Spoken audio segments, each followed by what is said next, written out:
genre.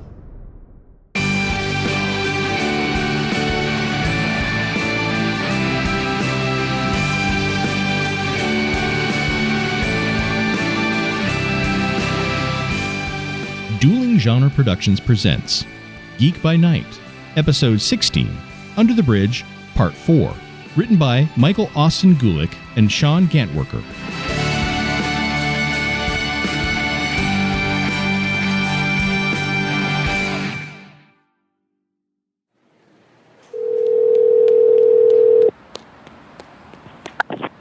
Hello? Hola! Gibson? Is that my brother? Tell him to get his ass down here. Mindy says... I'm on my way. But listen, I'm sorry, dude. For everything. I know things are looking bad, and they're pretty much all my fault. But it's gonna get a whole hell of a lot worse if we don't do something quick. What are you talking about? There's kinda, sorta, maybe a teensy tiny bomb somewhere in the store that's definitely about to blow you all to kingdom come. That's not funny. No, it's not. Where? I have no idea, but I'm gonna sniff it out like the dumb invention from Richie Rich, then shut it down. The Smellmaster 9000. This is why we're friends, Elliot. You can somehow remember stupid random shit like that. I need you to do something for me. I'm 3 blocks out and drowning in a sea of anger and estrogen, so I need you to find your inner Moses so I can get to the promised land. I don't know if that's... Elliot, I know I give you a lot of crap for being sensitive and stuff, but being sensitive, not wearing any armor, it just means you don't need any. You're stronger than you think, and you can take whatever life throws at you, including this. I'll try. I'm gonna fix this. Either that, or die trying. But honestly, I'd prefer the former. Take care of yourself, buddy. Actually, kinda not doing that for once. What did he say? Is he coming to help? Good news, bad news. Uh-oh. Bad news. There's apparently a bomb set to go off somewhere in the store. What? Oh, God, what? Let's not overreact. What's the good news, Elliot? Oh, I guess there wasn't really any good news. I'm just used to saying those two things together. Awesome. We're going to die. Gibson says he can stop it from going off. He just needs my help clearing a path for him to get through. So you're gonna do your thing? I'm gonna do my thing. I swear you people never listen to me. Okay, so I have no idea what I'm doing. Simon, any ideas? You just need to focus a little. Try to aim it. I don't really know what that means in this context, but I'll give it a shot.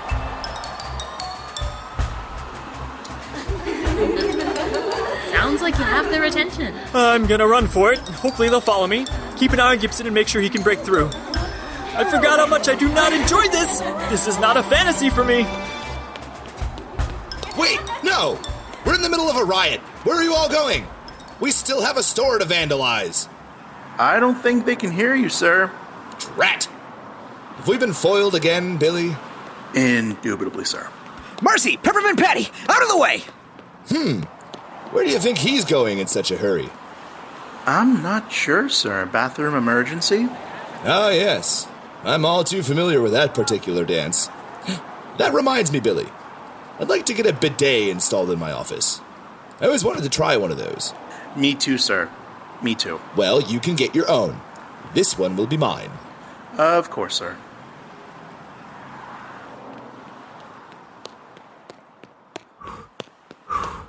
Oh, God. So much running. I am not 20 anymore. Okay, whew. So, if I were a bomb, what would I smell like? I smell... garbage. Horrible, rotting garbage. And, urine? Yeah, okay. Oh, this is not pleasant. Let's see. Wet cigarettes. Old newspapers. A moldy cardboard standee of Green Lantern. Wait. Something fresh. Something wooden and, coppery. Ooh, copper. Hey! And that's a bingo. Victor, I kinda need some assistance. Oh, do you? I'm currently staring at a real big bomb with a short timer, and I need you to hurt locker it with me. Where are you? Behind the store. It's a whole big thing. But basically you were right, and I was wrong, and I'd really like to not die right now. Gibson, I want you to take a deep breath and describe it to me. Okay, it looks like a big Pringles can that's capped at both sides. Okay, well, it's a pipe bomb. Just your run-of-the-mill, I want to be an amateur terrorist for a day weapon of reasonably large destruction. Is that good? All told, it's one of our better options. It'll make a sizable crater, but it won't destroy the city at large. But the people here... Are at significant risk, yeah. But we're not gonna let that happen, are we? No, we are not. Okay. First things first, do you have a knife on you? I have a pocket knife on my keys. Not ideal, but we can work with it. You're gonna have to cut one of the caps off. Do you think you can do that? Do I have a choice? Pretend it's like reverse operation. Don't touch anything but the sides. Okay. Got it. Now what? Alright, now we do something that was meant to be done by a highly sophisticated robot designed by a government brain trust. Is there a hose in the alley anywhere? Yeah, I think so. Okay, grab it. Woo, boy. Ooh, some days you just can't get rid of a bomb, huh? Alright, kid, listen carefully. We only have one shot at this. We're going to need a highly concentrated stream of water from the hose, as high as you can get it, and you're going to want to aim it right at the thing's heart. The idea is to saturate this thing in its entirety, make it too waterlogged to even catch a spark. So, you want me to drown it? Like a clone of Hugh Jackman. Well, this is going to be one hell of a trick. What's happening? The timer stopped. That's good, right? It is. That's great. Good work, Gibson. Thanks. Hey, about that stuff I said before. We all say stupid stuff when we're scared. Don't sweat it. You're a good person, Victor. Yeah, I am. Possibly even the best person. In fact, if you ever wanted to erect a statue in my honor and carry on my legacy, I wouldn't be mad about it. Ah! Yeah, you're probably not even dead, right? Like we're gonna find you hanging out in some cafe in France with Anne Hathaway. Hello? Victor? Oh, come on, dude, it was a joke. That guy is way too serious. Oh, come on! Are you serious, dude? So you've come back to die with your store? No, I refuse to finish that quote, especially if it could be the last thing I ever say. You know, when you told me you were a troll, you left out the part where you were also a card-carrying psychopath. A psychopath? Was it psychotic to share my vision with you? About a world free of political correctness, where we can do or say what we want without repercussions? I thought we were kindred spirits, Gibson. Brothers in arms, family! I already have a family, and you tried to blow them up. I tried to liberate them from a world they don't belong in, so that I can save us all from the shackles of social righteousness that are imprisoning all of us. If you can't see the bigger picture of my mission through your own piety, then you're just another part of the problem. Fortunately, it's a problem you can't stop me from solving any longer. No.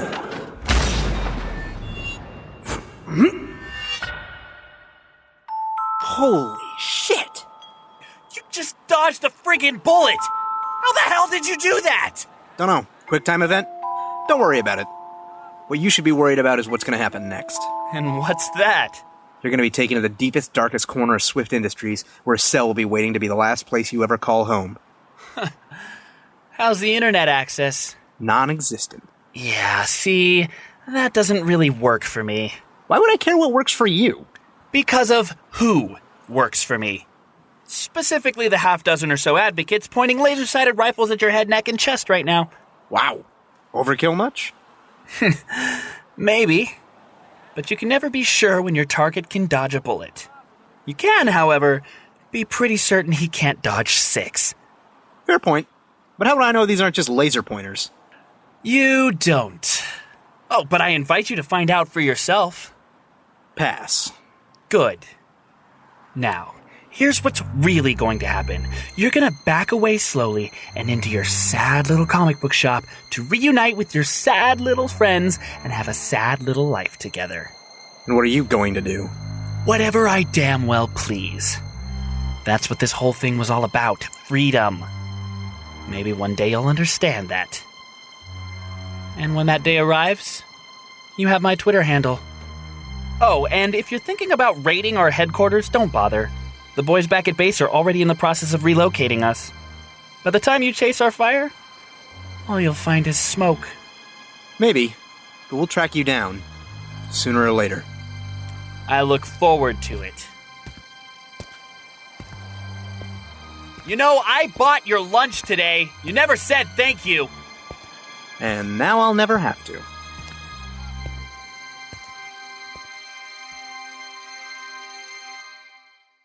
Strange events continue to plague our city as we have just received news of a bomb threat reported during the Women Appreciation Day event at Underdog Comics, a local business that has been popping up in my reports a lot lately for reasons that are quite frankly beyond me. So it seems our Jeffrey has had quite the day today, Victor. Don't suppose he had a little bit of a help from a friend? Gibson really came through. I'm proud of him. I'm sure you are. And he has saved his beloved bloody comic book store. Sing Hosanna. No. He saved his friends, Lorelei. And a lot of civilians, too. I call that a win. I haven't seen you this upbeat in quite some time. Well, I had quite the day myself. Then forgive me for darkening it. I'm afraid we can't put off the matter of your death certificate any longer. And I won't ask you to. Rip it up, use it to line a birdcage, burn it if you want to. I've made my choice. Well, that's good at least. May I ask how you came to this decision? Gibson. You know, he needs his friends to ground him, and for me, that's my family. Might not meet all the necessary qualifications for a traditional human existence, but I have what I have. And I want to make the most of it. So how do you intend to celebrate this new lease on life? I could pour another scotch and drink it in your honour if you like. I think I'm going to go visit my brother Oscar. Tell him I'm still around. That sounds lovely. Not as lovely as having a second glass of scotch, mind you, but lovely all the same. Best of luck. Thanks, you too. Well, with the scotch, I mean. Oh, Victor. Where I'm going, I don't need luck.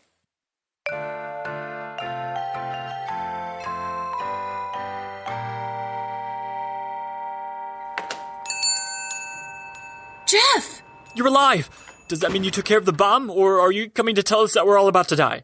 If it's the second thing, I'd really rather you not tell me.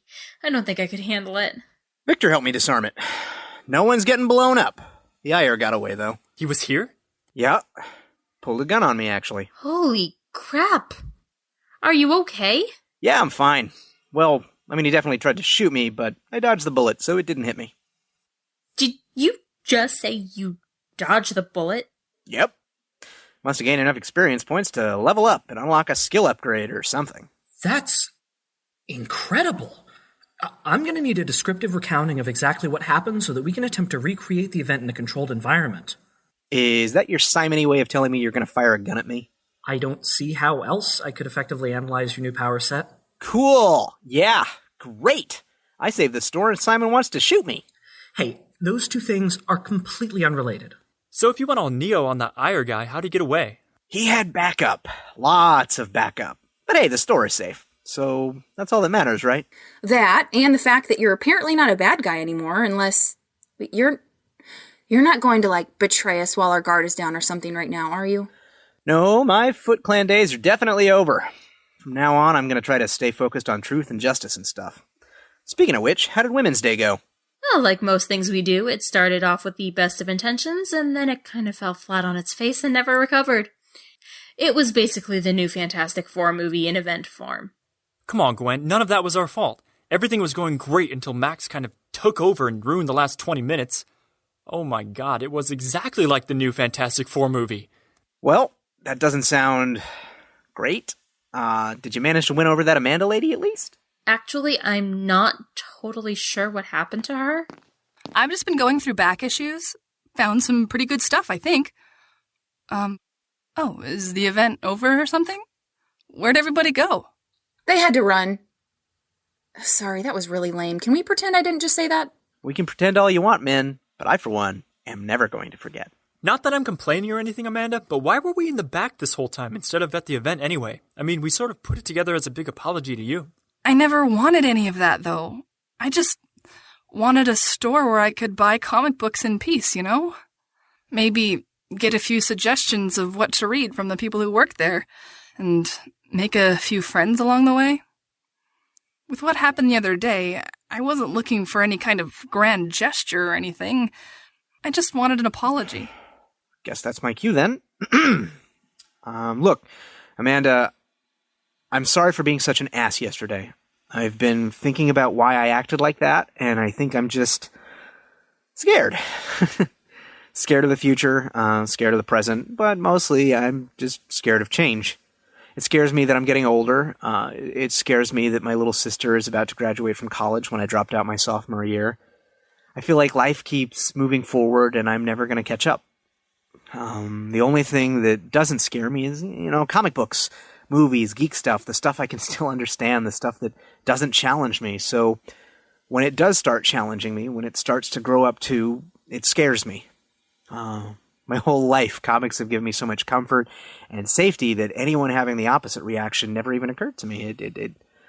It was selfish of me to think that the comics I love couldn't make anyone feel alone or different. And now the world is changing, and that's a good thing. I was blaming the world for my problems, but I can't do that anymore. The world isn't my problem. I'm my problem. And from now on, I'm going to try to make sure that I'm not a problem for people like you anymore. Wow. That was a lot. Oh, sorry, No, I appreciate your honesty. I just, wasn't expecting so much. Wow. Wow, indeed. What a wonderful moment of personal growth this must be for you, Gorbson. It's Gibson. You know my name is Gibson. I assure you, I do not. But I'm very touched by your candidness nonetheless. What the hell are you even still doing here, Max? Didn't we already thwart your cobblepot scheme? Not quite. You see, my plan was only to commandeer your event in order to make off with the crowd of potential customers you so generously gathered. Elliot may have led most of them away, but it appears you have one customer left for the taking. So I will. Take her, I mean. You there, naive female demographic. Put down those back issues and come buy things at my store immediately. We have a wide selection of pink, frilly things and books about cooking and cleaning that girls like yourself are presumably interested in. I love all of those things because I'm a woman and that's what's expected of me. I hate empowerment. Ugh. He's brainwashing you, Amanda. You're a strong feminist. Don't let him get to you. I believe all men are just inherently better than women because all the estrogen in our bodies makes us dumber. That's not biologically accurate at all. Yeah, this started out pretty bad and now it's just offensive. What's offensive is that any woman would ever believe she were better than a man when they're so much bigger and stronger than we timid ladyfolk. Brainwashed or not, I'm probably going to hit her soon. Wouldn't do any good. Being a lady person yourself, she would never listen to you no matter how many times you hit her. Just like any good woman, she only takes orders from men. Like, all men? Well, naturally men would know better than women, so yes, all men. Great. Amanda, punch Max as hard as you can in the face so you can start making your own decisions. Wait. Holy shit! Damn.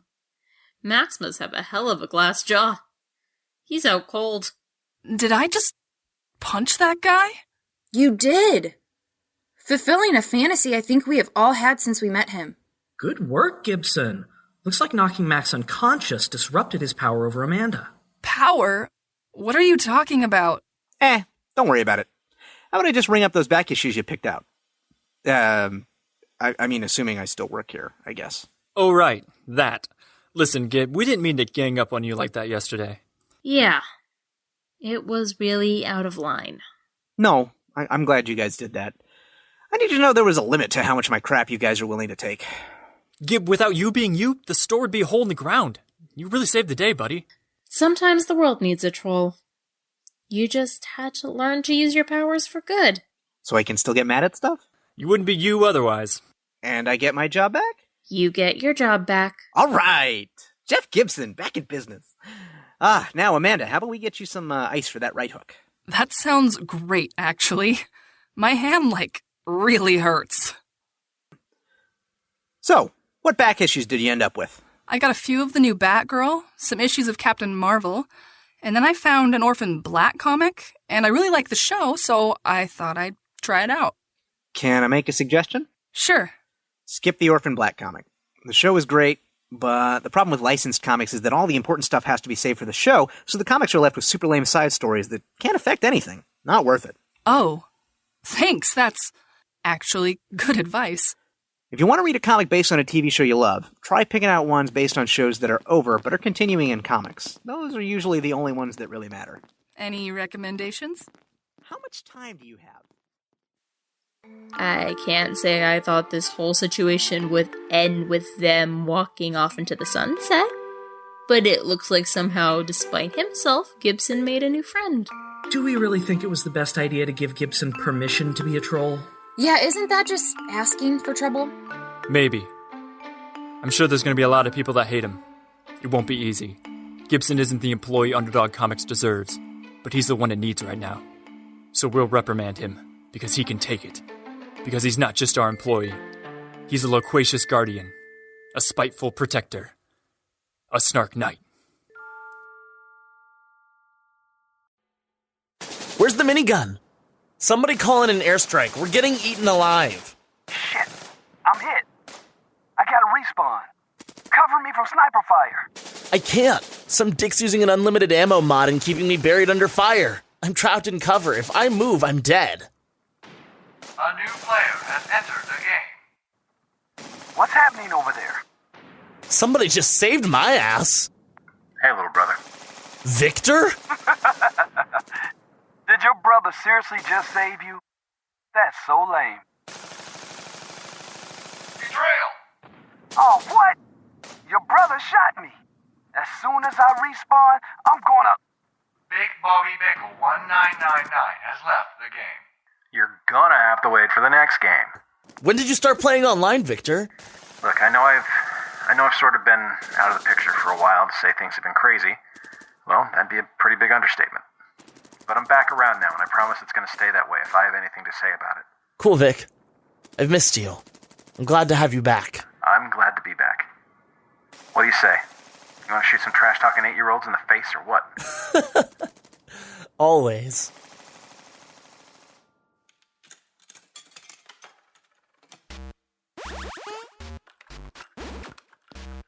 I don't know if you got the memo, but we actually had to move today because of your little pet project. This isn't our base of operations anymore. Mr. Eyre, there are very few things in this world that I'm not aware of. I deliberately chose this place for our meeting. Why's that? Video games are a hobby of mine. Really? You don't exactly strike me as the type. Because I'm a woman? Not in this particular case. It just seems like you'd have other priorities. We all have priorities, but we also need ways to blow off steam from time to time, and this happens to be mine. Can you guess why? The flashing lights and pretty colors? They're predictable. People get caught up in the moment, and they miss what the game's really showing them. Every machine in this building is simply a series of patterns put in front of you, daring you to figure them out. Once you see that, everything comes into focus, and it's much more difficult to be distracted by the flashing lights and pretty colors. It's really sort of zen. Sure, whatever, lady. You have my money or what? Do I look like someone who is satisfied by mediocrity? Make no mistake, I do not reward failure. Hey, I did everything I was supposed to do. I got him to turn on his friends, I put the bomb in the store, I followed the damn plan. You didn't bother to tell me the guy could dodge bullets. Really?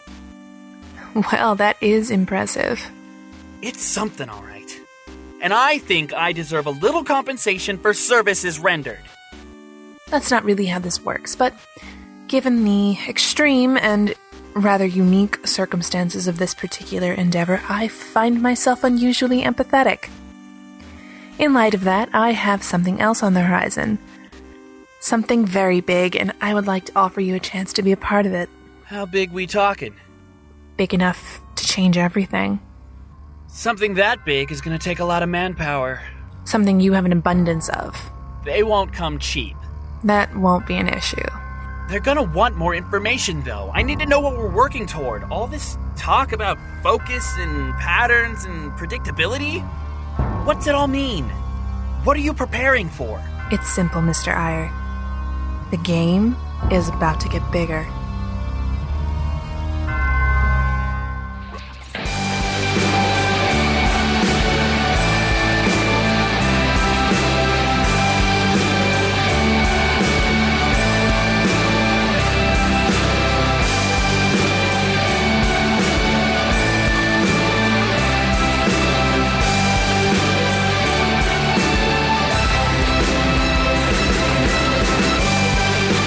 Geek by Night is executive produced by Scott Carelli and Nick Jimenez. Co-executive produced by Cassandra Fredrickson. Starring Chris O'Connor as Jeff Gibson, Ray Ruzzo as Gwen Allen, Matt Maassel as Elliot Markowitz, Andrew Ball as Simon Holt, Morgan Spencer as Mindy Gibson, Naomi Wong as Lorelei Swift, Jay Malone as Victor Conrad, Scott Tofte as Max Carmichael, and Nick Jimenez as Billy. Also starring Mark Allen Jr. as The Ire, Lindsey Lorraine as Amanda Hill, and Rachel Gatlin as Mystery Woman. Additional voice work by Rhonda C. Mitchell, Nicole Grieco, Bradley William Smith, Warren Blackie, Jeremy Heaps, Nolan Tajijan, Josh Chichester, and Garrick Young. Casting by Chelsi Kern. Under the Bridge, written by Michael Austin Gulick and Sean Gantwerker. Directed by Ray Ruzzo. Edited by Scott Carelli. Geek by Night theme by Zach Gibson. Original score and final mix by Scott Tofte. Credits read by Brian Brown. Geek by Night created by Scott Carelli. All characters in this work are entirely fictitious. Any resemblance to real persons, living or dead, is purely coincidental. Copyright 2016 Dueling Genre Productions. Thanks for listening.